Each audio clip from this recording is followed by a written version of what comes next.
What was interesting and fascinating for me is the take that Dustin Lance Black had from a writer's perspective on J. Edgar Hoover's life. Because I knew about J. Edgar Hoover. There was a project very early on that I was involved with where I looked into his past and his history and sort of understood, I suppose, who he was on a very peripheral level. But he dug very deep in this screenplay. He made me understand his motivations for the first time, who he was on a personal level, the idea of sacrifice and what it is to be of service to your country and sacrifice any personal relationship, any family life for the service and the good of your country. And that is a pretty hard thing for me to wrap my head around, and most of us as actors try to understand this concept. What is it to say, you know what, I'm almost joining a priesthood here, and the FBI is my church.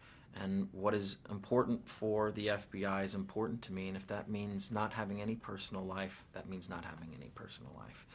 And understanding the motivations of his mother and how she was this strange stage mom in a way in the world of politics. She wanted her son to be rise to great glory and fame in the world of politics, and he lived with her until he was 40 years old. I mean, this is a very bizarre figure in American history, but a man that held a position of power for 8 different presidents for over 50 years. His power was unchecked, and his belief system from the 1920s carried on all the way to the 1960s. It's a fascinating portrait of how absolute power corrupts absolutely, and how if there aren't great checks and balances in our political systems, things can go awry, because he did some very detestable things towards the end of his life.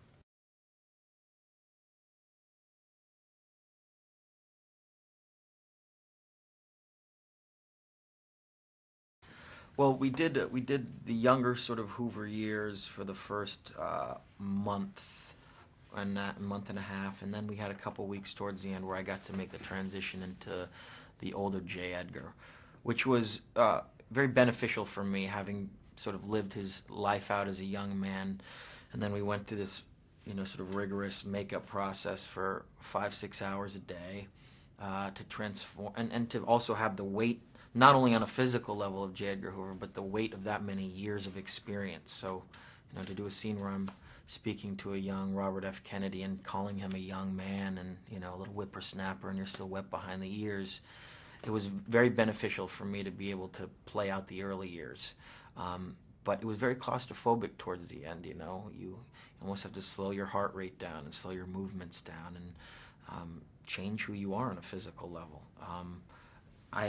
I can't say I enjoyed it. It was incredibly challenging, and like I said, I wanted to tear this makeup off every single day and sort of break through. But it was incredibly important to show that transition in J. Edgar Hoover, to see what he became, this political dinosaur that just held on to his political beliefs for way too long.